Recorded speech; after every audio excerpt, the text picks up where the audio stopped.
Hello and welcome to the Bad-Rockin Podcast.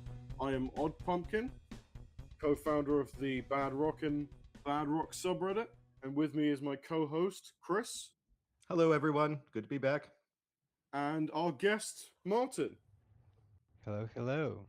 I'm the admin in the Image Wiki. I mainly work and make Extreme Universe articles. Just a few weeks ago, I finished my big, huge Extreme Universe article, which is just like an overview of everything from the beginning to the present day. It's basically you can read that article and be caught up to date through all the hundreds of comics, which I've read them all. That's like my small claim to fame. Mhm. So yeah. Excellent. Yeah, Great. So, awesome. That's it's quite the impressive. pedigree to throw out there. Yeah, I've only done about 50% of all of the Extreme Universe. I've done up to Extreme Sacrifice of the OG, and then I've done almost everything from Supreme 41 onwards, with a couple of small exceptions. Have you read Extreme Sacrifice, or are you? Yeah. Extreme Sacrifice is where it cuts off. I've done pretty much to Extreme Sacrifice Aftermath, and that's where I cut off because I don't know. I basically I ran out of money, and then I started with Supreme 41, so I've pretty much like gone from there. But yeah, I want to get back to doing classic Extreme at some point. But yeah, before we go into Youngblood 5, I don't know if either of you have watched Robservations. I'm a keen Robservations listener. No, sir.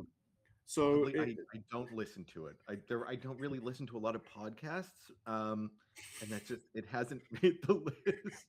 Oddly, that is, I think, how did this get made? If I'm going to listen to a podcast, but no, Robservations, I've not had enough. But yeah, he does at the beginning of each show, and this is a fairly new edition. I mean, he always did it, but he's got a name for it now. He calls it the Juice, which is like the news of the time. He's like, let's do the Juice. Let's get it in his very enthusiastic, Rob Liefeld way. And I feel like we are in a sort of a unique time period because 4 Extreme comics have all been kind of re-announced and kind of refreshed in the last few weeks, and I feel like we should at least touch on these 4 comics because. Sure. 4 Extreme comics announced, or at least kind of like re-announced, because all of them have been announced at some point. Is exciting times for Extreme fans. It's been since probably about 2019 since we've had this many Extreme comics kind of on the docket, so to speak. Yeah, so I don't think it was that many then. Yeah, it's 2012 maybe. Yeah, exactly. It's been a long time since we've had that many kind of confirmed. So yeah. Well, actually, I would say we have confirmed titles quite often. I will be happy to see them come out. Yes. Yeah.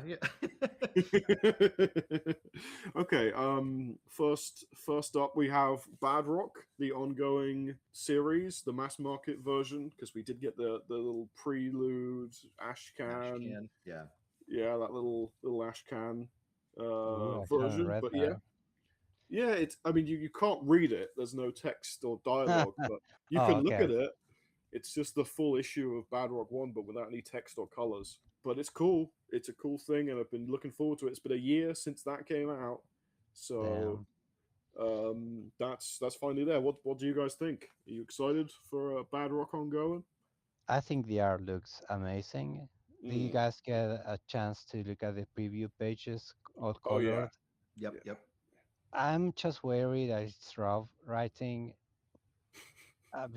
No, but hold on. Let me explain what I mean by that. No. It's not that Rob is a bad writer per se. It's that Rob is always better when someone else is putting words in his characters' mouths. Like, he has this tendency to sort of write very cliche dialogue for everyone. Like, no one seems to have an inner mind. They just say what you would expect the toy figure to say. Right, exactly. Yeah. And I mean, that can work sometimes, but in a solo series, it's it will be more of an issue, I think.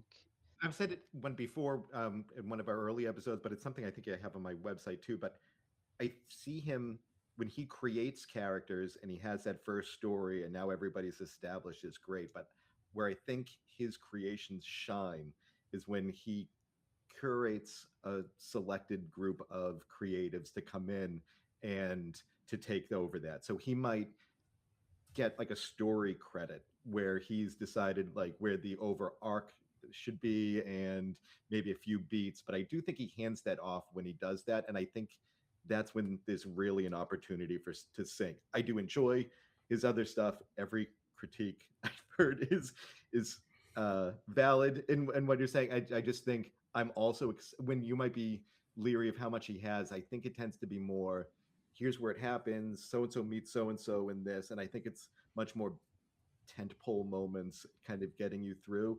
And I do think he gives a lot of creative control over. I always go back to in my head, he gave up a lot of control in those 2012 books. Profit and Glory Yeah, go into directions that I don't think would have come organically if he had been too strict on that. So I think that said, I don't think this is going to be such a crazy change that it's going to feel like a profit or a glory, but I do think it's going to feel like a I don't know, a little more manga. Like it's got like a little bit of that energy and juice in there. Still a Western feel, but I feel like that's coming into it. I'm looking forward to it. I'm obviously going to pick it up, of but course. it's I'm not sure. Have either of you heard anything story wise on it? I saw like the little preview book, but I don't know Well, where it's going. we see he's fighting Earth. My my hopeless fanboy hope is that it's picking up from where Badrock 2 left off when he was fighting Earth as well. Okay. I know that's not going to be the case, but I would love it if it was. I mean, the guy who's drawing it, is it what's his name? He's great. He's been doing all the whitewash for the sort of the grey tones for Rob. I'm Seth gonna have to, Damus. Seth Daramus, that's it. Seth Daramus seems like a big extreme fan, and I've seen big extreme fans sneak in conclusions to stories in their books. I know Owen Jenny and Mark Poulton snuck in a conclusion to Goddessy into Evangeline. That that was so Um, good. so yeah, Eventually Volume 4 is one of my favorite extreme books. But yeah, I feel like if he's a big enough fan, he'll probably have been aware of that Bad Rock series and maybe he'll sneak something in. Fun I fact, think that I don't sorry. think many people know is that we actually do have some sort of conclusion to that story Oh, because Gerd next showed up in Next Men. They mentioned he was put into jail by Balrog. So that's as much of a conclusion as we got in the 90s. Hmm. yeah, that seems about right. Going back to something Chris said about Rob loving to just create characters and then he doesn't really know what to do with them. I think that's really interesting because I think we are seeing a second phase in Rob's career. Because in the early days, every issue was an excuse to create 10 new characters. Hmm. Whereas in this wave of releases, every issue is an excuse to reintroduce an old character for nostalgia. So Right. before it was about the future, now it's about the past. I think that's what's been maybe hampering him because when he presents to you a blank slate, you can imagine possibilities. But when he's just bringing on back an old guy, there's not much moving forward. I can see that. Yeah, Um, I think that's kind of his happy spot at the moment, though. It feels Oh, like yes. I think, and Grant again from in the subreddit, um, issue 5 is another one of our kind of Frankenstein issues where I'm sure there's some mm, new parts that were built Hmm. in, but parts of it have been identified as a yeah. decade old or older. where he has these pieces. And again, it reminds me a bit of what I heard story wise of the Image title Phantom Force, where the Image creators had helped Jack Kirby put out a book helping raise money for him. And I just not raise money as much as a payday for the man. Um, but it was kind of a couple of disparate pieces. And Rob, as I remember hearing the story, I could be completely off. It was like, well, we could put these together into a story. This is the first chapter, whatever, and this is to here, and then you can make one cohesive thing, even though they didn't feel that way. And I feel like that's what's happening now with these pieces that got dropped over the years. And it's not going to be the same final story, but he's going to move these story points that he has. I feel like that's happened before, where finished art that he's had has been rolled over. Obviously, the Fighting American um, being repurposed from Captain America art.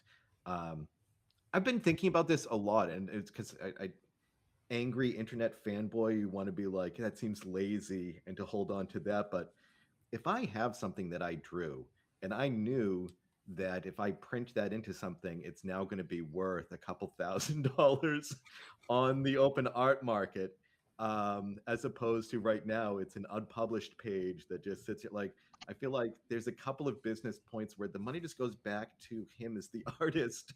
Uh, so if he's going to self-publish it and that qualifies, and then he can piggyback a mass market into Image off of that, like I feel like it's a nice payday for things he held onto.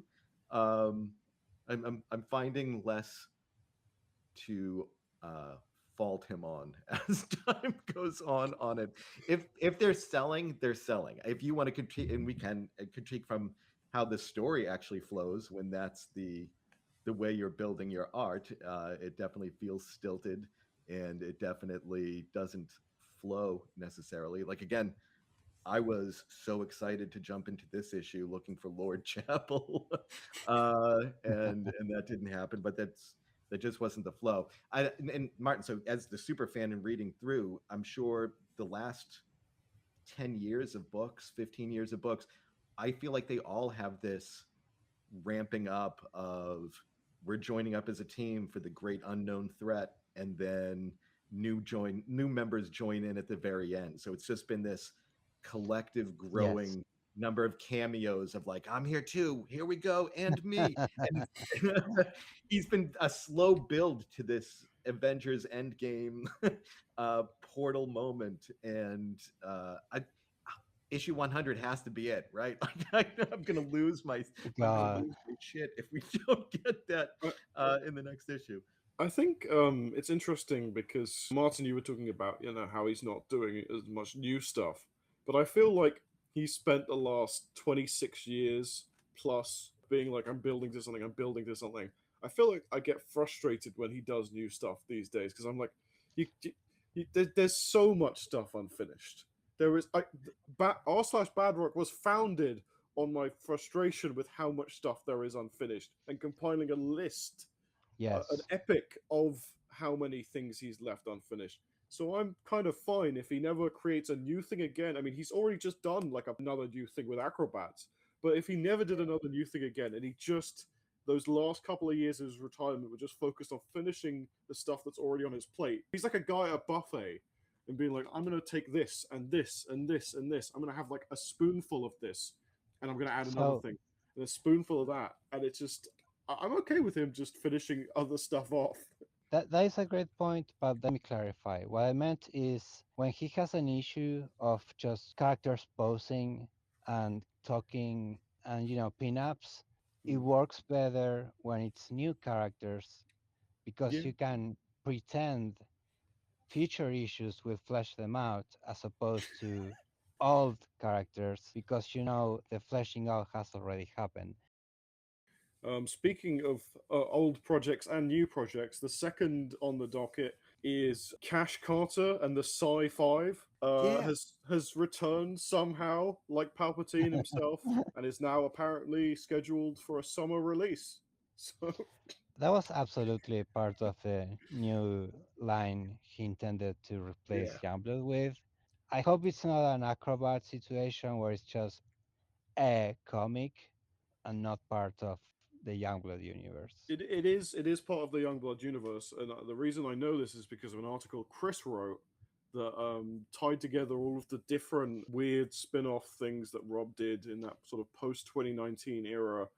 Carter Yeah, Cash has Red Rock, Right. and Red Rock is shared by EKO92. It's all of those weird kind of Yeah. like Youngblood ripoff and kind of like new extreme I titles. really love that article of yours, Chris. I've gone back to it. Thank you. I've gone back to it a dozen times, trying to make sense of things in my head.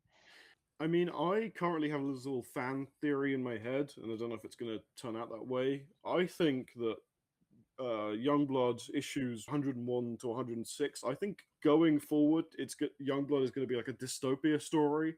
I think it's going to be leading into the world he has with Hairborn and Last Blood and all that stuff. I think the That would world be is going to be destroyed after the events of Youngblood 100, regardless of how it works out. So I think that the reason Last Blood has kind of vanished is because he's now going to use Youngblood as a way of setting up that sort of status quo. that would be very rewarding. Hmm. But It would be rewarding. No bets on it happening, but it would be rewarding. I'm just wary because the last milestone issue, which was 75, was like the worst It is ever. terrible. Yeah, it was a low point. I'm quite fond of 76. I like that Bad Rock issue, but yeah, Yes. 75 is a crashing disappointment. I was joking about it with that continuity destroying photo. Yeah. Yeah, it's it's a disappointing issue. Evangeline is coming back. Evangeline issue 1 of this revival has already been drawn. We haven't seen any of it yet. Rob has been talking about a new Evangeline series for the last, I want to say, 3 or 4 years. We've heard conflicting reports as to what it is even going to be. And I don't know if it's still going to be any of the things he said it was going to be. But what's interesting is the Rejects returning and Evangeline returning at the same time. It makes me wonder, are we going to see some sort of follow-up to Evangeline Volume 3 in this new series? My hot take on Evangeline right now is this, and I'll try to be as quick on this as I can be.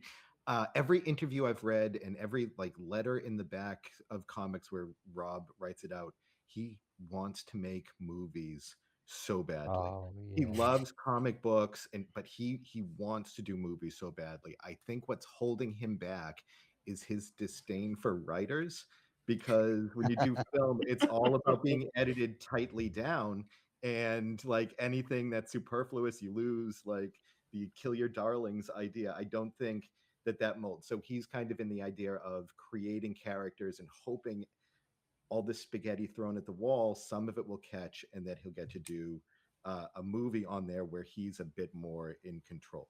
I think Evangeline is the closest one most recently that he's gotten when there was interest. I want to say Angelina Jolie. I forget who it was. Or no, who played Margot Robbie. her? Margot It Robbie. was Margot Robbie. Yeah, Margot. Okay.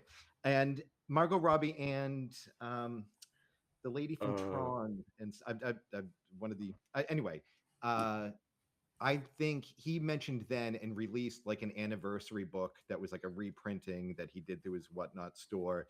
And I think it was when he was having those talks and was excited about that coming up. And that's when he was mentioning that he was going to do a new Evangeline series, but kept talking about that it was its own thing and that it was going to be separate from everything else. I think because he was trying to sell that as a movie property and have that take off where it wasn't going to be tied to other things. And the book was probably planned not as a cash grab, but as like a here's the story, do a first issue, a new volume to come out when you do that, and start that story for them. If you can do a first issue, I'm sure it gets them further along if they're doing it. And I think that's where Evangeline was going. So I'd be very surprised if she appeared in any kind of George Perez style giant double page spread of every character ever. Like she might be in a cameo in a corner, but I don't think she's going to get folded into the larger Extreme Studios story at this point. I think there's still hope that becomes a movie on its own. And I think that gets held, that falls through. Youngblood 112 3 years from now, maybe we see something. But it's my hot take is that I think that's being kept separate and precious because that's his only real in at the moment to really get a movie made with his name like that. Evangeline has overall been in her own corner. Like she's had crossovers, but they are their own minis, you know. Sure. Evangeline Prophet, Evangeline Glory. Most of Volume One and Two are very street level stories, and if she crosses over, it's with street level vigilantes like Nightmare or Priest, you know. Mhm. It was actually only until the last volume that took the effort of seeing how she fit into Extreme. And it began making Priest part of Operation Nash Strike, and then having eventually meet the Coven, which makes so much sense because there's a demon in the Coven. Yeah. But the whole reason why that volume was so noble is because it was a norm that eventually was in her own corner. Hmm. I, Mm. I do think it's possible that future stories with Evangeline remain isolated, but that wouldn't really be that much of a change for her. It brings us to our last of the block of announcements of Extreme titles, which is Blood Brothers 2 Yeah. with Marat Michaels. Yeah, and here's where I get a bit cynical because why is it called Blood Brothers 2?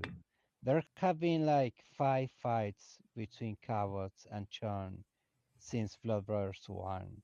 It just seems like such a cynical market move to name it that way with the nostalgic logo and everything.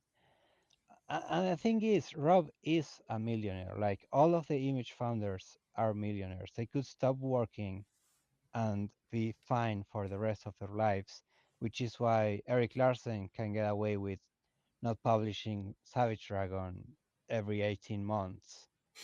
So in a way, sure, I respect Rob for putting together an issue with old pages because they sell more. But on the other side of that is he doesn't need the money in the first place, you know? I Yeah. think he's way more savvy than he paints himself to be. I think he's quit Marvel like 6 times Right. because each time he does, he can say he's doing his last Marvel story, and that sells more, you know? I'm hoping Blood Brothers 2 is a more Marat heavy. I think he can keep Mm. a schedule in 2026 a bit better without having to pull from old art. I think they could get something new going out. Oh yeah, I actually dug the look of his Last Blood book, the tangential last. Final Stand.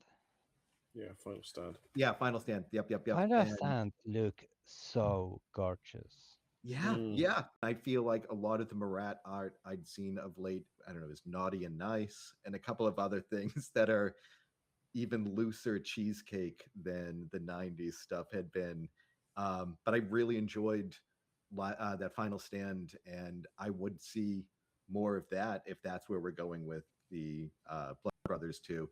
I did pull out the old series to read through. I think I'm only an issue deep into the 6 issues of the crossover there, but I read it years ago and just hadn't turned back to it. But it's definitely the full-on 90s. It's more cohesive than some of the Malibu Day stuff had come out. It's again that same thing that you were talking about, Martin, where here's a bunch of new characters, here's your new villain, and kind of introducing you to a whole new like toy box.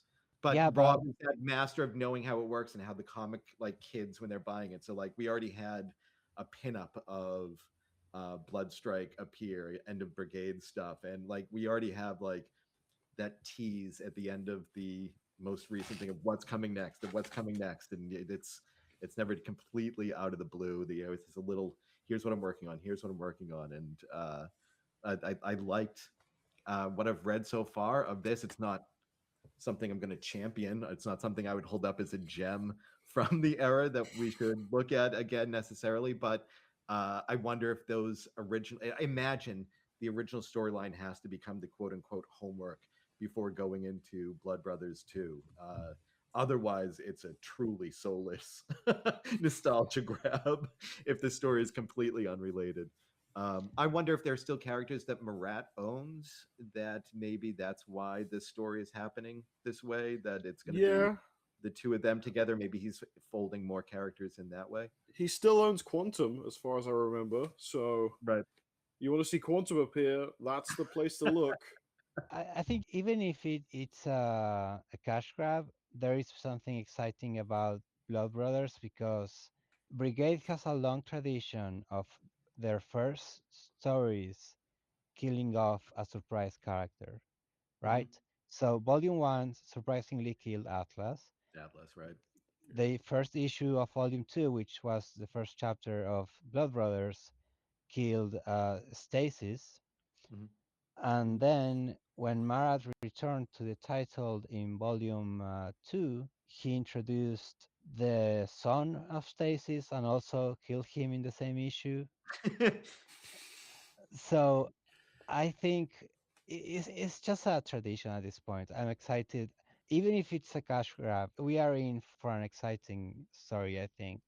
I say cash grab too, but it's when I think of like Secret Wars from Marvel a decade ago, where then they had a 2099 series and they were referencing every crossover that had come back. I think you use that Blood Brothers too because of how many I think sometimes we forget of how many issues were sold of each of those series. Like we Oh, see them in yeah, the a dollar bin or just whatever, like the cheap go through bin, but it's because there was hundreds of thousands of copies of these books that true. were released. So I was talking about doing this podcast with my boss, and he's like, "Oh, I had a couple of comic books when I was a kid," and I was like, "Oh," and he went home over the weekend. He's like, "Oh, I found this. I had like 12 comic books." And I was like, "Oh, really?" And he's like, "Yeah." And he's naming the titles. And one of them was Supreme.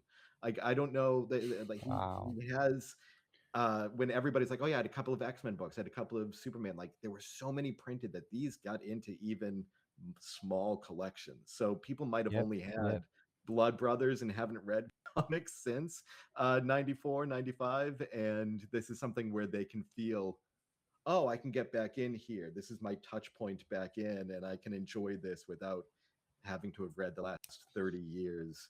It's not that deep of a story. The last 30 years of issues haven't been so deep that you couldn't just dive in at any new volume one. But I think that badge and having that same logo that, I have the 40 comic books from when I was a kid, and three of them have this logo on the cover, might spark that. So it's it is a You're right. cash grab, but You're I right. I believe there's a little bit of earnestness in trying to appeal to this specific audience that I think he finds in his whatnot. Okay, Now, as for so issue 5, as for issue Issue five, five. as per tradition, we usually have Chris explain what happened in the issue. Yeah, but feel free to jump in as we're Yeah, going through. There wasn't it's not again not a deep story, and I think I was expecting more fighting after we had gotten out of a very block heavy previous issue where a lot of standing around and talking heads were explaining things. I was expecting a bit more, but let's get into here. So we open up with three robots 48 miles off the coast of California diving towards the legendary kingdom of Newport. And we see Lord Roman is there and he's expecting them. This feels like more of those pages that were probably cut up and chopped up from the earlier bits where we had Bad-Rock going down to Newport. It feels like that book is getting chopped up a bit as we're going through here. But these three robots represent the keep, and they want Roman's response to the keep's call for his surrender. Roman destroys the robots and readies himself for the coming battle that's going to be in response. We cut from that to see that Die Hard is under the control of the keep and is plugged into a system that powers the fleet of drones that have been replicated from him. And the Die Hard drones are obviously patrolling the world on behalf of the keep. So he's an important piece going for, and we see that Task and Vogue find him there and set him free. That's why I have my note here is that Die Hard had red highs when under the control of the keep. They stay red afterwards. This feels like a lost opportunity because sometimes they've been white. We've been watching the eyeballs colors as we're going through, but I was waiting to see if that would cut. Yeah. Die Hard doesn't seem to remember or recognize Task or Vogue right from the start there, and the three fight their way out of the building that was housing Die Hard. He comments that he's feeling stronger, and as he gains strength, the clones are starting to fail and fall. He takes out some of the larger clones that are there in front of them. That's our action sequences essentially through this issue is the battles that are happening as they're going to escape. We do cut back to Arcadia, our magical jungle savage land area, and we see Badrock and Shaft hunting a rhinoceros.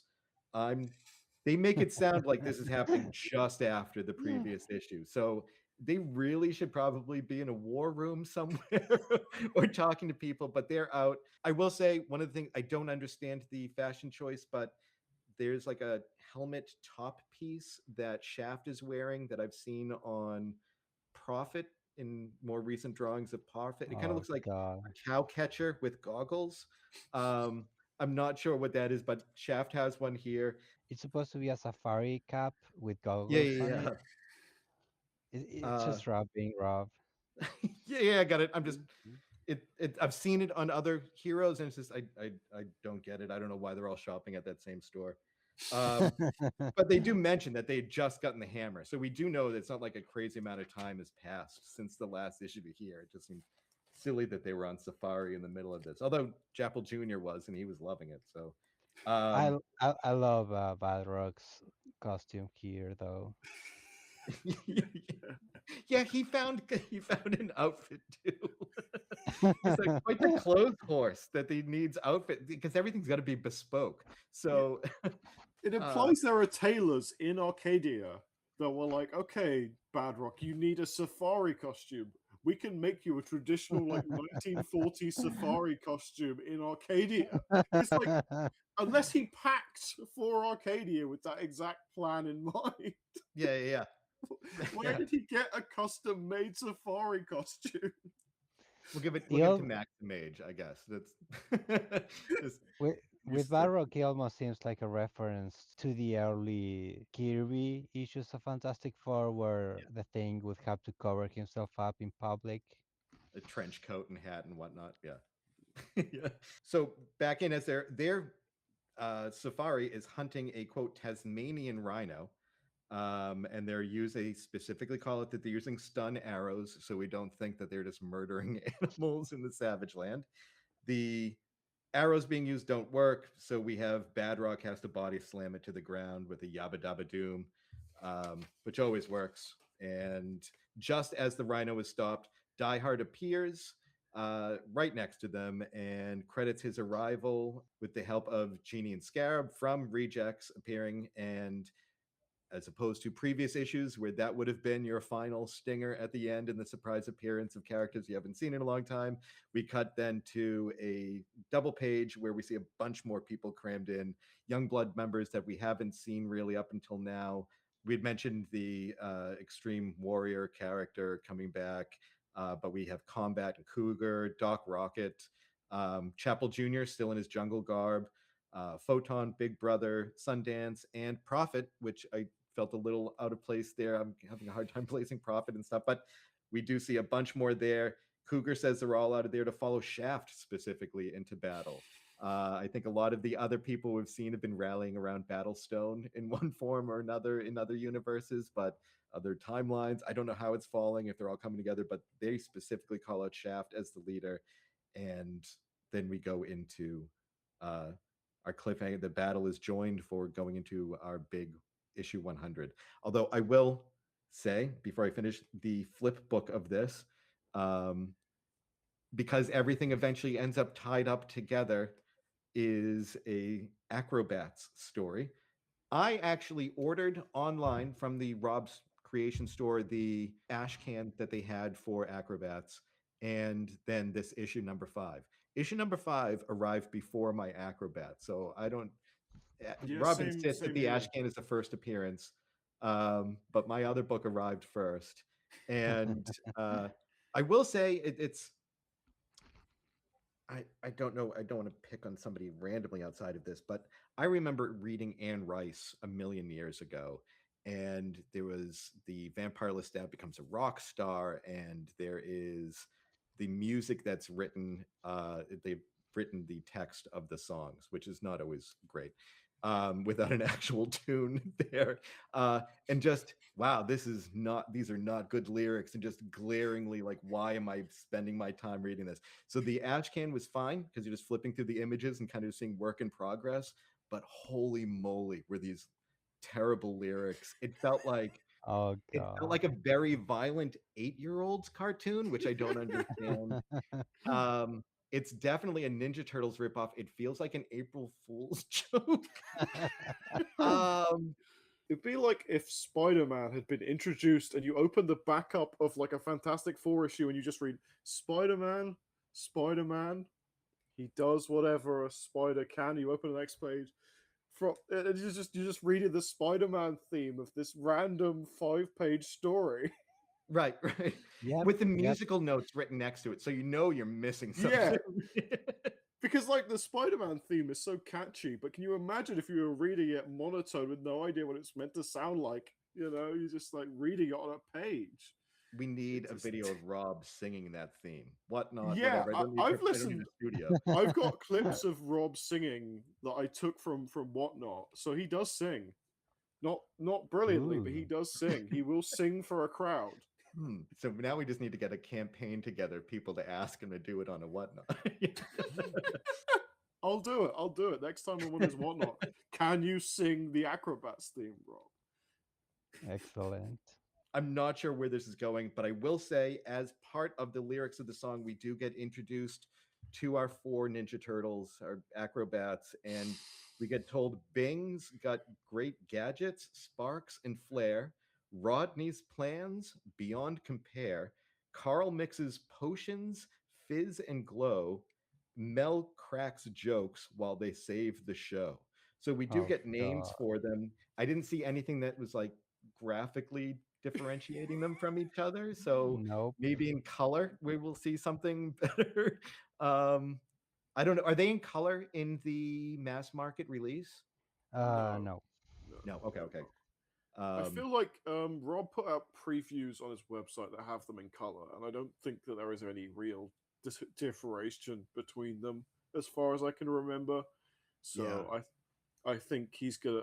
Because here's the thing: Rob plans to give this comic to other artists, so I get the feeling that other artists are probably gonna have to do the heavy lifting here in terms of So we were talking making them earlier look when he different. introduces new and he gives you like a wide scatter shot of new characters. Like they're not usually uniform in look. You usually get a very distinct look to each character. And if he's not doing heavy lifting in the story to give them a differentiating sense, like it's their visual look is really what's going to set somebody apart. So is this going to be a super story heavy uh, deep character study? Like I don't understand. This Well, just feels like, he, why he's would this come out doing before Cash Carter? he's doing a riff on the original comic book of the Ninja Turtles, where it was also black and white, and there was no way to differentiate them. Sure. Well, they had the weaponry at least that would Oh, be well, yeah. Yeah, iconic. But if you ask Rob, he'll say, "Oh yeah, but the Ninja Turtles got away with it." Yeah. Doesn't I mean it that guy did it. Doesn't feel like an excuse. That's what he I always get says. it. Yeah, but it also feels like rather than Ninja Turtles reads as a sarcastic take on Daredevil. Uh, Once you have that in mind and you read Frank Miller stuff, like it's obvious on there. And this felt like I want to make a movie, but I'd make a cartoon show. I like Ben 10. I like Ninja Turtles. I'll make a cartoon show. I'm not going to be excited if the acrobats play an important part in issue 100. imagine like that's the big key reveal is that the acrobats are like a key part of this story. Suddenly the big celestial keep is just like hovering over and suddenly the acrobats kick it in the face. Yeah. God, no. I will say, as of going through last bit before we get into chats on it, was we've been looking at the eye color of characters, going through, kind of Mm. laughing at what glows and what doesn't. Lord Roman, human blue. Die Hard, red glow. Task, human brown. Vogue, human violet. Everything we've been expecting so far. Shaft, human blue. Badrock, green glow again. And out of nowhere, the Tasmanian rhino has red glowing eyes. So it's probably for the best that we were using stun arrows and taking him down by knocking him unconscious, because who knows would be unleashed if you pierced its skin. Okay, I got some notes. I'm gonna just go through them quickly. First three pages are from Blood War. They are directly just taken from Blood War. They're not even recolored. They are just pages from Blood War, which kind of confirms to me that Blood War is never going to get any sort of revival. Not that I was particularly thinking it would, but War is now dead officially, never to return. It works for the story, I think, those pages. I think the idea, because yeah, we're back to Newport being a stronghold during a post-apocalyptic time period. That's been a running theme. Even Yes. Rejects, I feel like even Rejects has Newport being a safe haven. So yeah, I think that works pretty well. We get this lore drop, and Martin, you might be like, no, Leo, this is something we all know, but Die Hard is made of ancient alien spacecraft wreckage. Oh, that is new information. Is it? Okay, I didn't know this, so I was assuming that maybe this was something covered somewhere I didn't read. But no, this is not. This is new. He just dropped this in issue 5 of Youngblood. So we've always known that all of Youngblood's technology is scavenged from the spaceship where Photon and Combat crash onto Earth. Okay. Okay. And that crash was actually orchestrated by Alexander Graves, aka Satan, to create Youngblood. We knew that's where Shaft's bow and everything came from, but it never made a direct connection to Die Hard. Okay. So when did that crash happen? Because I would have been under the impression that would have been like in the 80s in the storyline, but wasn't he like made into a robot long before that? Interesting. We bring up the origins of Die Hard because the other day Rob Liefeld said, "What you've really got to wonder about Die Hard is did he come from the Civil War or the Revolutionary War?" What? What are you talking about, Rob? What? Oh, that is a whole can of worms. That's actually why he kicked me out of his Facebook group because We've all been there. We've all been there. um, because in the issue where he introduces Free Agent, Hmm. they say that Free Agent was the original World War II Die Hard. So I asked Rob if that meant that all of the Die Hard appearances in the 90s were actually a black guy. And he got really angry. He said nothing in the issue said specifically that the free agent was Die Hard. There's only an oblique mention that the new guy is much better than I ever was. So Okay. I pulled up a statement where they bragged about how he was Die Hard and how there was always a Die Hard for each war. And he said, I never read that in my life. And he kicked me out of the group. Hmm. It didn't matter anyway because I just had to reread Youngblood Strike File issue 1 more carefully. In that issue, they revealed that the diehard of World War II who fought with the Allies eventually died of old age, and eventually we ended up with the diehard of Youngblood. Like it's always been a succession. Hmm.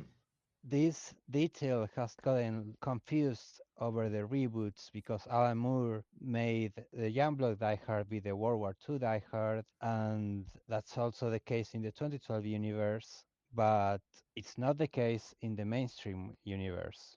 Basically, I think Rob was onto something when he rambled about the Revolutionary War because this Die Hard would have been the one who replaced the one from World War II, but we don't know when he began his career.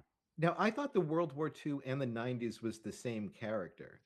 And that's why they had the stories with him and Super Patriot at the start there, was to be that kind of So, time bridge. in the very first appearance of the Allies, when the flashback ends, Mhm. Glory says in a very tiny dialogue bubble, and then Die Hard died of old age, and you came along. Oh, It's okay. really, it's blink and you miss it, but it's in the very debut of the Allies. You've brought up an interesting question. Chris, have you ever been banned by Rob Liefeld or blocked on any social media? Because I feel like that's a rite of passage for extreme fans. Yeah. So Uh, I don't post a lot in any of the groups in any kind. I just like posts. Where I did get banned hmm, was the Whatnot store. Um, I had made a purchase outside early days of his Whatnot store. hmm, There was during a show you can make a purchase and they're doing it live, but then there's also when their show is not on just a storefront, and I'd hmm, made a purchase from that storefront, yeah. and is it Dave, whoever is running that store, wasn't aware that orders came in that way and hadn't seen that orders were coming in that way. I made the mistake of contacting the at Rob Liefeld name, like contact the seller if there's a question. And I was like, oh, I haven't received my package yet. I ordered on this date and an order number. And I got there was like, don't contact me with these things. And then I got completely blocked. So I had to That's create a insane. new account. I reached out to that Dave guy and he's like, listen, this is me. Like, I'm not trying to cause problems. I'll shut up and I'll talk to you. Please let me buy these comic books as a but I have a second Whatnot account I had to create because my first one got Amazing. banned. I was gonna say I might be the only like major extreme fan that hasn't been blocked by Rob on something. You I will know? say it's I mean, if I'd followed the rule, there is a hard posted like thing on the Whatnot store that says like do not contact Rob.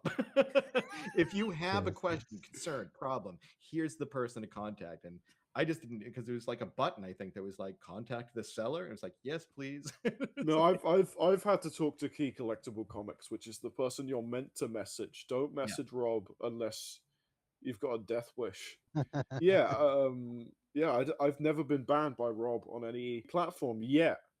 I'm sure one day I'll have to get around to it, but so far I've avoided any sort of like majorly negative interaction. Like my biggest negative interaction with Rob was like getting the name of a band wrong on one of his live streams, and we just laughed it off.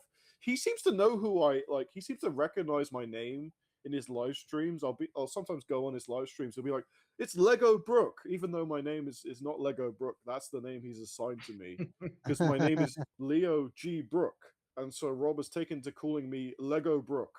And he like I just commented on his live stream the other day. He like instantly knew me. He was like, "Oh, it's Lego Brook." So it's kind of cool. It was like it's been like 2 months since I was last on his stream, but he seems to recognize who I am. That's I don't know sweet. why, but it's kind of cool that Rob What's knows who I awkward am. is if you meet him at a convention now, you have to introduce yourself as Lego Brook.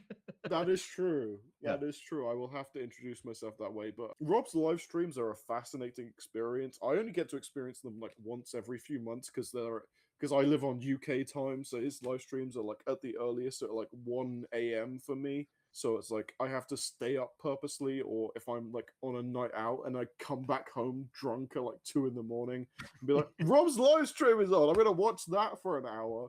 Hell Which yeah. has happened. He can be helpful in the regards that he has like a back catalog of like everything he's ever published.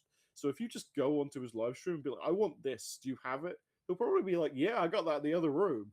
That's how I got my copy of the Rejects Arcade Remaster. Was just Yep, like, yep. Rob, do you have this? And he's like, yeah, I have that. I'll go and get it. And it took him like reminding him like 3 times, but he did go and get it. But Oh, those live good. stream people are like, you know, like a swarm of locusts. Because I was like, okay, I'd like this. Rob gets it for me, puts it on his store, gone before I even get a chance to buy it. I'm like, Rob, sorry about that. I didn't get a chance to buy one. He's like, what? You didn't get a chance? It's like literally, he put it on the store, it was gone.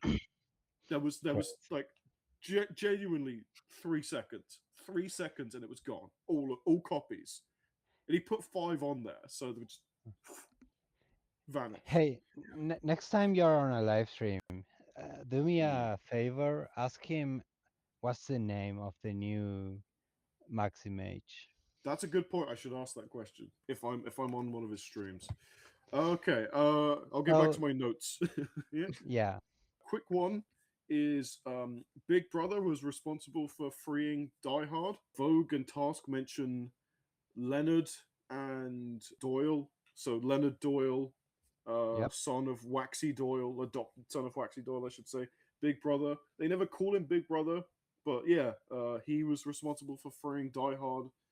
I just thought it was a cool little detail that just had to sort of pay attention to the two names that get mentioned. Because I was like, Waxman freed him? And then I was like, no, Leonard freed him. Also, here's something that frustrates me about this issue. Die Hard has been missing for years, right? He only went missing last issue, and now he's free. Like, what was the whole point of making such a big deal about Die Hard has been kidnapped? Oh no, what are we gonna do? And it's like, next issue's fine. Don't worry. And the people that saved him are not A-level people, and he did all the fighting to get out. Yeah, They had to be rescued by the rejects anyway. yeah. Yeah. So, I don't know. I just find it frustrating that it's like he's been trapped for years. It's like it's been an issue. He's fine. You know, it's like I don't know. This sequence, this Die Hard sequence, and the following Shaft Bad Rock sequence are from the 2012 or is it 2011 Youngblood dump.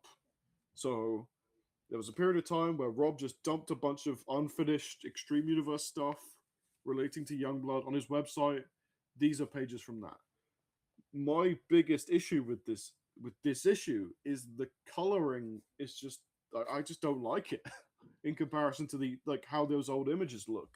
Like I really like those old images. I think that Shaft and Bad-Rock page is one of my favorite Youngblood Rob Liefeld pages ever, and I just don't like how it looks now. You know, in comparison to how it looked before, it's still a decent page, but it's just like that original version was just so great, and I'm just like frustrated.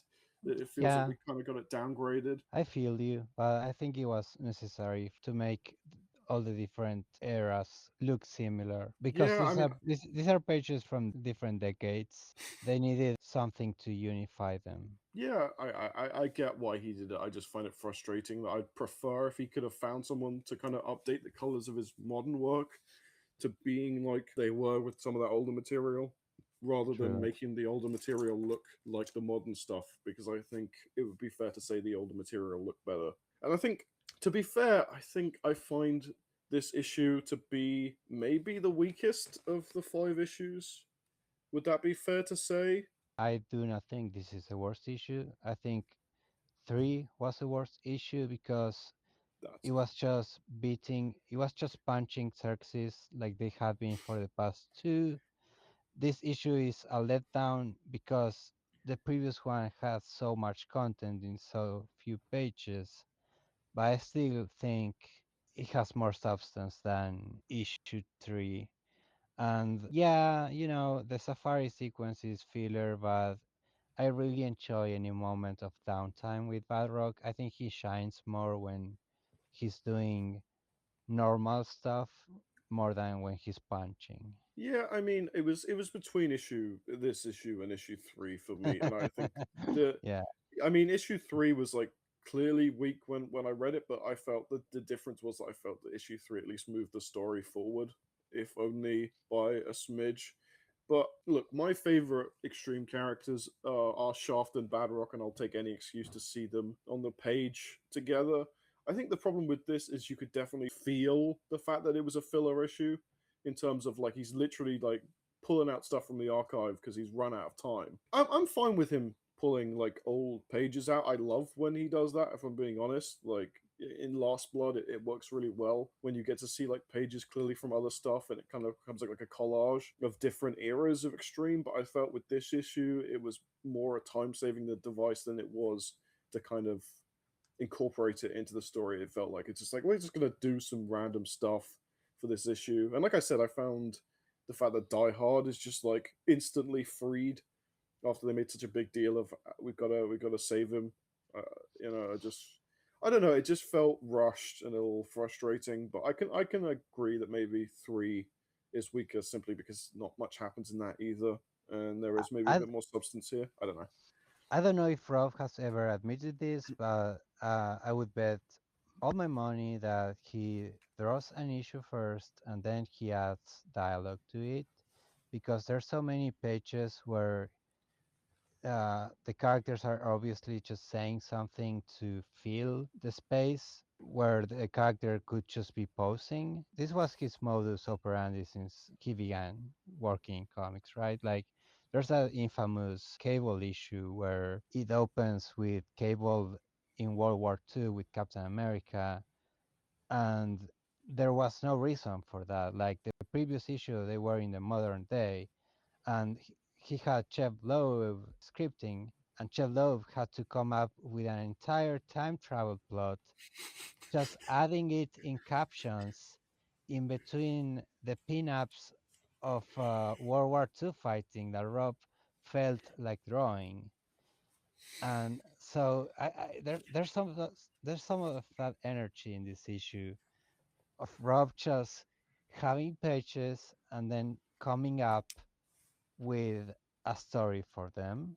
Yeah, a good example of Mm. what the difference between him with the story credit versus somebody else with a writing credit on the same issue is that he's done that. I feel like that came from, I can't put this down to an interview with him, but I remember there were talks with Todd McFarlane in the early 90s of his Spider-Man process when he was doing the where he was taking on the writing credits as well, but he would do, of the 20 pages, let's say, he would do 12 or 13 that he thought were just awesome sequences of somebody swinging around and doing something, or I know these two are going to fight, and then just drawing that out and then having to go back and fill, okay, where does that go as a story, kind of space Yeah, them around, and then be like, well, I need 2 pages in between here of talking heads that explain what's happening, or I need this here, and like writing it that way, by what looks cool and what do I need to fill in to make it a story.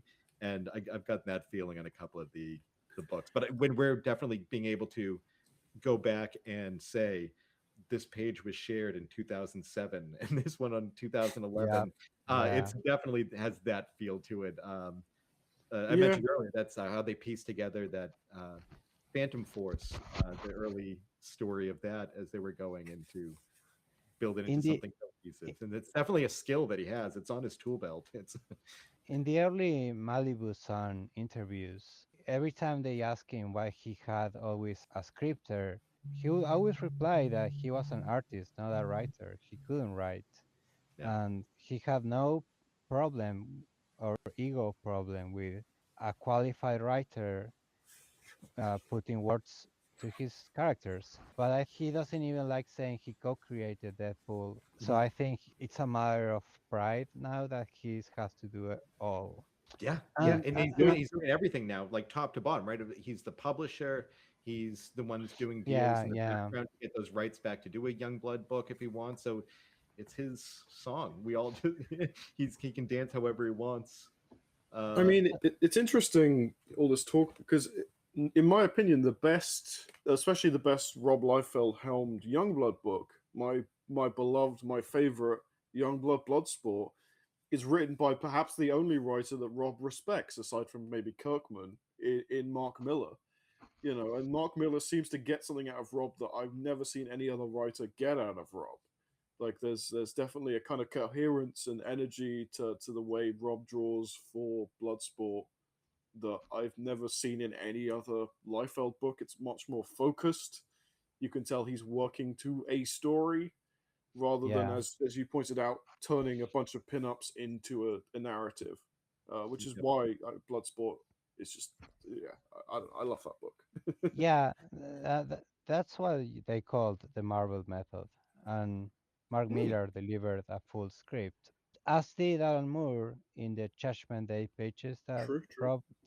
Rob drew. Mm, So, and this is actually a double-edged sword because the people who scripted for Rob, when they went off to do their own careers, if you read modern Nicieza Cable books, he comes up with these extremely needlessly convoluted plots because he's just so used to having empty pages that he has to explain that now that he has complete control, he overdoes it. I think that's an interesting phenomena. Hmm. But anyway, Yeah, to not stretch it too long, I also have a few notes of my own please. regarding issue 5. So on the first page, the diehard units going towards Newport, those are actually hardheads, which are the units diehard debuted during his presidential term in 2017. Mm. That's very intriguing if you said he drew this before 2017. No, no, no, no, no. Those pages are directly from 2017's Youngblood. Those Gotcha, gotcha. were from Blood War, which was meant to be the next story arc. Oh, right. So they're taken directly from that book. you Well, know. it's an connective tissue. It's a confirmation that Die Hard still was, is still an ex-president. Hmm. So moving on, we see a bunch of Die Hard 2.1 units. Those are from Volume 2 of Youngblood when the team expanded to include Troll and Lightsaber. yeah, Night Saver. I'd say, yeah. Then you have Task from Bloodpool. What's her name? Vogue. Nicola. Yeah, the Yeah, first yeah. lady. I like to call her. True. She actually has superpowers because I don't think Rob knows this, but in her solo series, she awakened her new chin. She's supposed to have super strength. In the safari sequence, you know how in Marvel Comics, the Savage Land is like a place in the Antarctic? Yes. Well, Arcadia is actually a separate reality. You have to cross a portal to enter. So it's not Mhm. quite a place. I'm just throwing out Yeah, yeah, trivia yeah. here. Yeah, yeah. Um, an interesting thing is they called Canaan with an Y. This is very curious to me because it was originally Canaan without a Y, and in the arc of Dot Squad 7 that just ended, Canaan came back without the Y. So I think maybe Rob lost the rights to the original Canaan that's in Blood Squad 7, and so we are having to deal with this new Canaan with a Y, you know? Mm. It is confusing because I don't know who pointed this out to me, but someone was like, "Well, Kanan's a big part of Blood Squad 7." I was like, "Is he?" And then I'd completely forgotten. It's like, yeah, there's a whole story arc at the moment about Kanan in Blood Squad 7. So it's like, yeah, I mean, yeah, it's kind of interesting that Blood Squad 7 and Youngblood are both tackling the same character at the same time Yeah, and Rob, independently. what's interesting is that Rob had to change the name of the character instead of what you would consider the side book. Mm, But it's clearly a Eric Stephenson owned character because he debuted in the yearbook. mm. I will say a lot of these more modern issues have been, I feel like they're flying without an editor.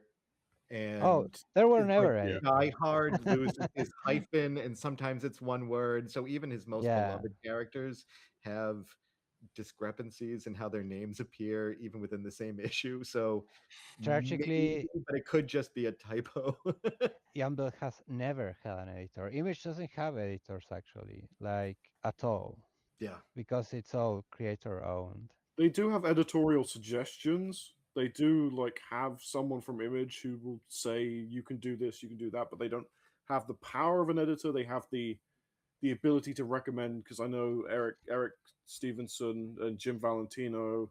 Jim Valentino was editing Invincible, or at least providing editorial suggestions on Invincible In the when that was coming out. So they do have some kind of editorial team. It just the creator doesn't have to listen to them. in the 90s, Eric Stephenson would often do double duties as an editor, but he was also writing them, so it doesn't count. Um, Yeah, I'm thinking less reining in than like I think there was one of these issues too where there was in this latest run where the direct to consumer version and it had a sentence that ended with a question mark. Like I fought centaurs and cyclopses or something a question mark. Like I fought these things and then like they did correct that where it was meant to be yeah, like no I fought these things period. yeah. And I feel like that's the kind of editor that's very much needed just to keep like make sure the character names are consistently spelled as we're going through. To be fair, Die Hard's name has never been consistent in the Yeah. history of Die Hard. So Wait till we find out it's three different characters. Die Hard with a dash, Die Hard one word. Yeah. so true. Another note, in the previous issue, Shaft had a golden arm, implicating that he had lost that arm and Okay. Mm. had prosthetic. Now it's both flesh colored, so he got better. But it's a world where magic exists, right? So sometimes we just didn't see it happen. And it pisses me off because in the previous volume, it ended on him also losing an arm, but it was the other arm. So he's now lost both his arms and recovered them off screen. That's I his think, new gen power, I reckon. yeah. Is he can regrow arms. That's his secret Everybody's mutant wondered. power. Yeah. So let's see. So for the final spread of characters, I have a bit of trivia for most of them. So Combat had actually died. He died in the first issue of the previous volume. It happened off screen. It was subtly shown in a newspaper. Interestingly, in that same collection of newspapers in that issue, it said that Combat had married Photon and they had created an union between their planets. Hmm. Now, this was after Photon was seen as a woman in 2012. Right. But since I was an alternate universe and we don't see Photon in the previous volume, I like the ambiguity. You can totally believe that Combat just married male Photon and they were happily a gay couple for a while. And incredibly, Rob sort of followed up on that because he began issue 3 with a union between their planets that was in dispute. Hmm. Mm. So he somehow was aware of the union, but he still brought Combat back to life, I guess. Um, Moving on, you got Cougar, Mhm. like Vogue. I mentioned earlier, Cougar gained new superpowers in an obscure issue of Strike File. He met the King of Cats, who taught him cat powers, including teleportation. When I do my Extreme Universe book, which one day I will find a way, I'm gonna bring back the King of Cats just because it's Oh, funny, yes. You have to. and I've got to bring back my favorite Extreme Universe character, which is the Rubbernecker from Blood Wolf Summer Special, which is the Extreme Universe's version of the Watcher, but he's called the Oh, Rubbernecker. yes. You should. You must. Moving on, you got Doc Rocket. I believe she was dating Task in the previous volume, or they implied they were exes. That's a little bit of Hmm. trivia. Mm. You got Extreme Warrior, which I actually didn't recognize until you pointed it out in Reddit.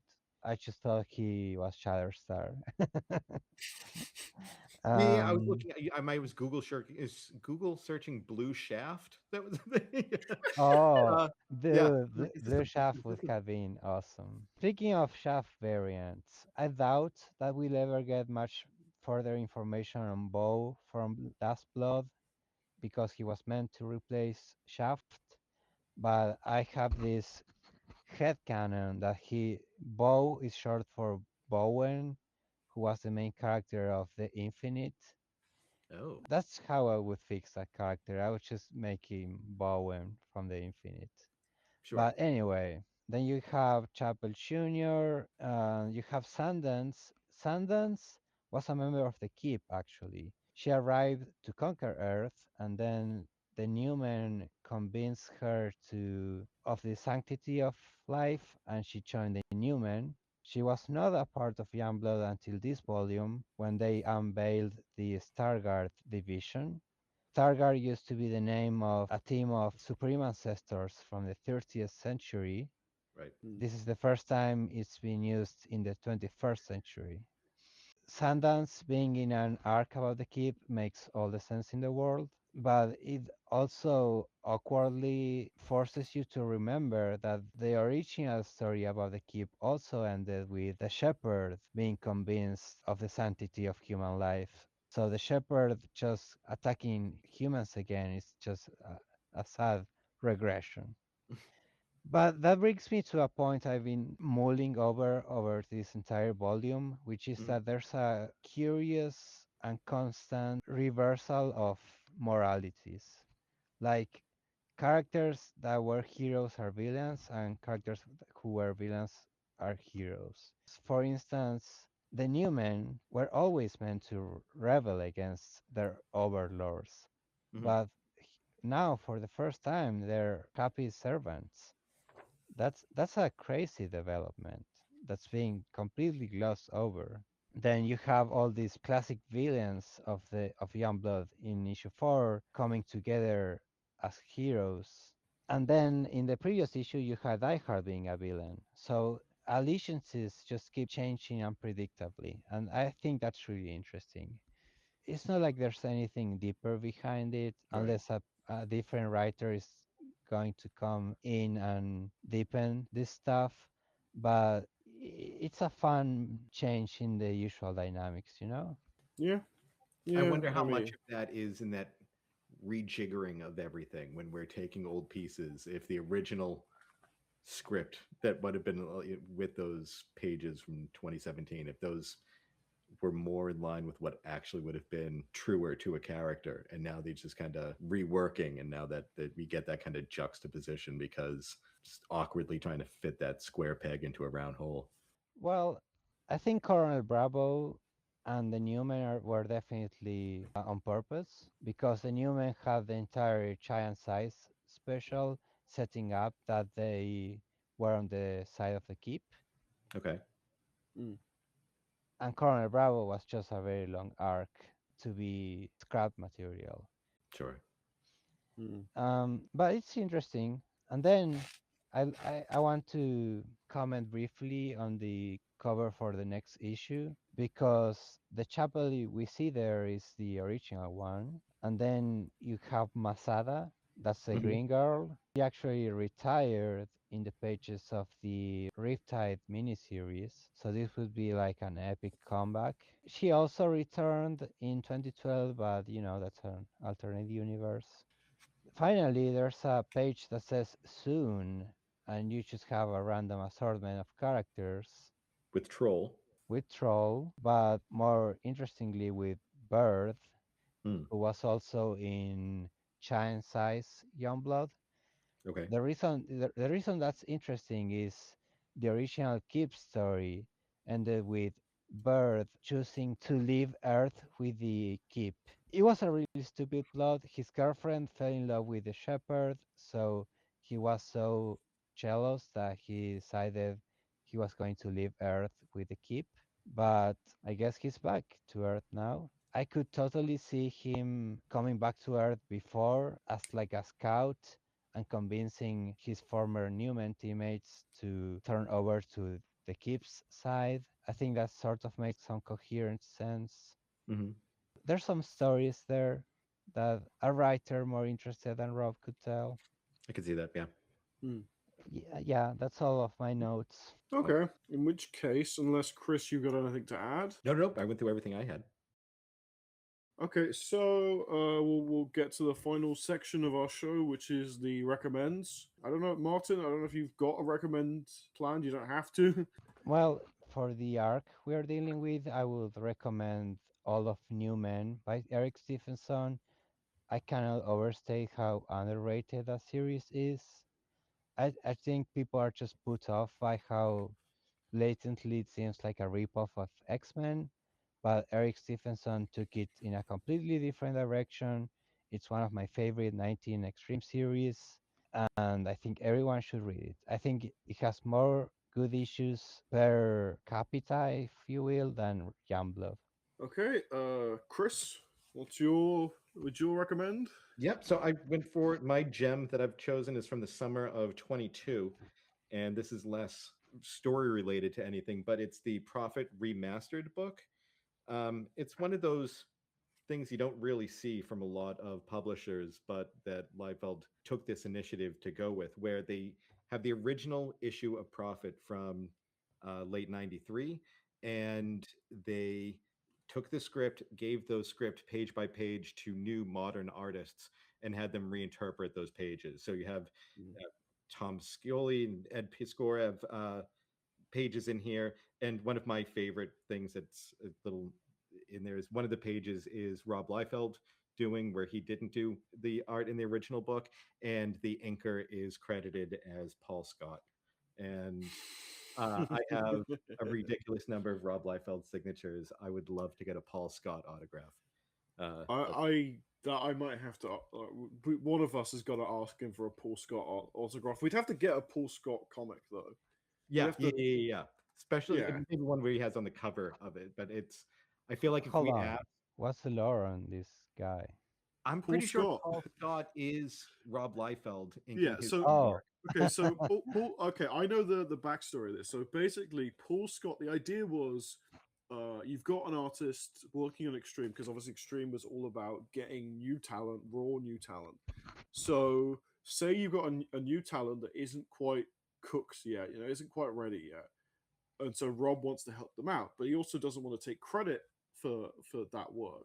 So what's he going to do? Well, he creates this fictional persona to not take away from the artist themselves, to be like, this is their job, but Rob has kind of like smoothed it over.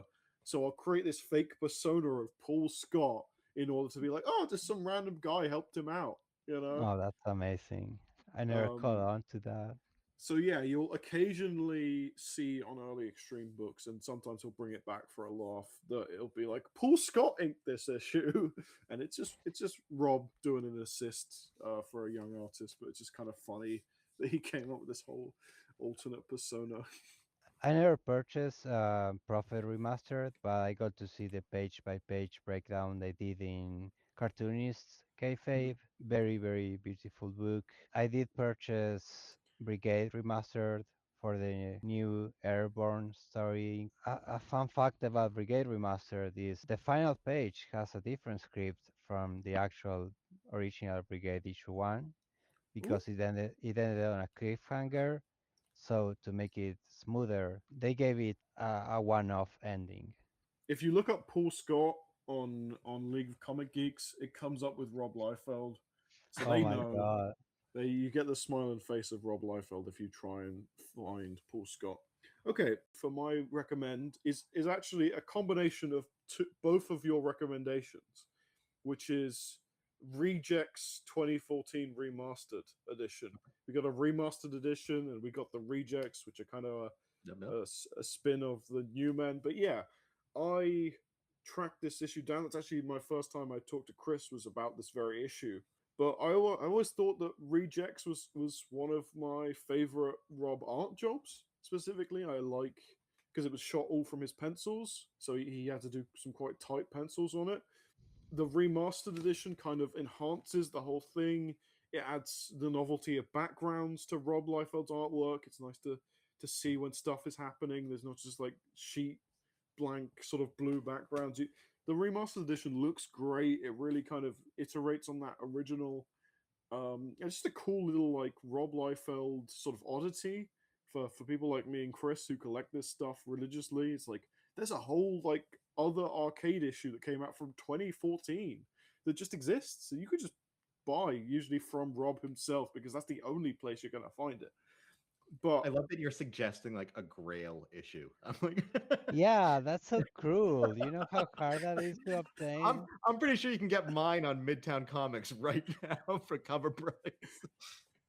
Yeah, you know what? I kind of I started thinking about that as I was saying it. I was like, it is a bit of a dick move. It'd be like if my next recommendation is like, yes, I would like to recommend Youngblood Bloodsport Bootleg Issue 2. But yeah, maybe all right, fine. Go get the awesome version of it. It's fine. you'll it's basically the same thing. And then you can just like ask Rob for a copy of Rejects 2014 and he'll probably have one. And, maybe if we ask enough in the Whatnot store, he'll just do a print run and just have like 100 copies out. Yeah. But yeah, okay. Maybe it was cruel suggesting a Grail issue. But there are Grail issues I don't have, so if Chris suddenly recommends like Nitrogen Zero, then I'm just gonna have to deal with that. Fair enough. Okay, so we've done the recommendations. We've done pretty much the show. I think, unless there's anything anyone wants to add. No, Martin, it has been a delight speaking with you. I'm so glad that you're just a font of knowledge willing to share. Thank you. Yeah, yeah. I mean, I made you the other co-mod of Bad Rock for that exact reason. You were the most knowledgeable person I'd encountered, aside from Chris, and maybe I mean Chris, you've got the collector's knowledge, but Yeah, Martin yeah, has read yeah, everything. yeah. Yeah, even the character I'm using in my video camera, it's a extreme character who appears in only 2 panels. Yes, So I've been seeing your little tag on your Reddit profile for ages. I'm like, who is this character? And then I was reading that issue of Glory, and I was like, who is this character? And he's just someone they threw in. They just yeah, made him up on the spot. He's just oh, there. he actually he has some lore actually. He's He from does. yeah, so he's part of the rebellion in Prophet, but he's not like a character. Like they remember him as one of the fallen in the rebellion. So he appears in one panel of Prophet and one panel of Glory. Hmm. I love my voice sharp smooth. He's gonna get he's gonna get his backstory in my Extreme Universe story. I have in my mind I've got this story called Battlestone Hubris. Like I got this idea in my head of this story about how completely useless Battlestone really is.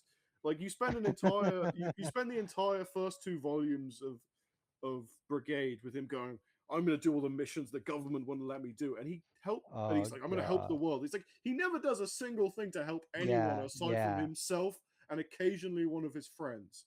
Yeah. Like, what missions does he want to do? Why is he there? He's just some guy. I think it's fascinating how Battlestone he's a bad guy. Like especially in issue 0 where you see how he sees on the news that these 2 kids have become orphaned and he just gets money symbols in his eyes and he basically grooms these kids to fund his vigilante team and he preaches about how he wants to expose Project Born Again, but he's clearly just mad that he got fired from Youngblood and Royd raging, you know? Yeah, yeah, yeah. It just, And, yeah. and like a week after, he forgot about that. That's Bloodstone. Cabot is such a great guy who's just kind of misguided, but he's like genuinely seems to want to help people. And I mean, Tim Seeley does some great stuff with him.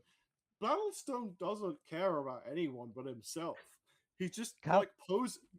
yeah, Cabell has so much pathos with being slaughtered against his will and brought back over and over again. Hmm. Whereas Battlestone, he's the one recruiting teens and unrelated people for his causes, which are made up in his crazed old man mind. Hoarding Yeah. superheroes like Pokemon. Yeah. Like the entire like battle like brigade team dies. They're all dead, and he never does Oh, anything to like. He's completely useless. He's like I, the most.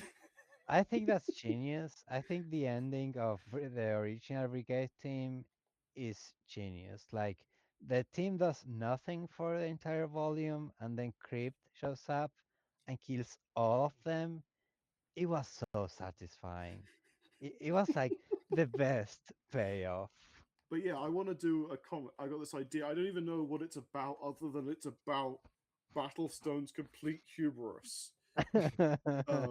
Everyone that you want to see in this comic will be there. I don't know how. I'm a writer. Like that's my whole thing. I wanna write a comic. I have this idea of this Battlestone comic. Rob would never let me write it though. Rob wouldn't like me to take the piss out of Battlestone, but like You let, should hire the guy who keeps making fan comics in the subreddit. He's yeah, I amazing. should talk to Grant and see if he'd be interested in a comic that just makes fun of Battlestone. Because, like, to me, Battlestone is just so useless. Like, he just does. He never. What is his mission? What is his like secret missions the I'm government telling you, wouldn't let him do?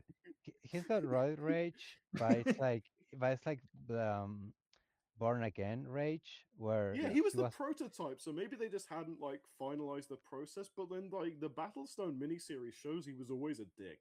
You know, like Mm-hmm, he just mm-hmm. he's just a bully. You know, he's not a particularly great guy. And I think Rob forgets that because he forgets the characterization every few years of anyone, really.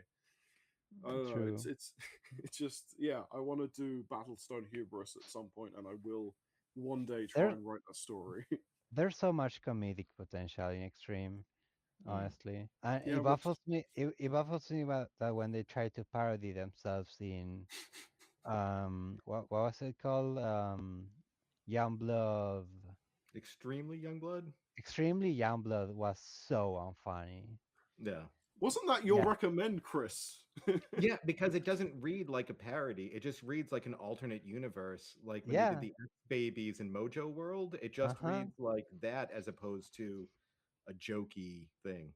That's why I think and I advocate that it should be included in the numbering, in the legacy numbering, because it feels like it's not. If there are all different universes and timelines, it feels like it is just an alternate universe.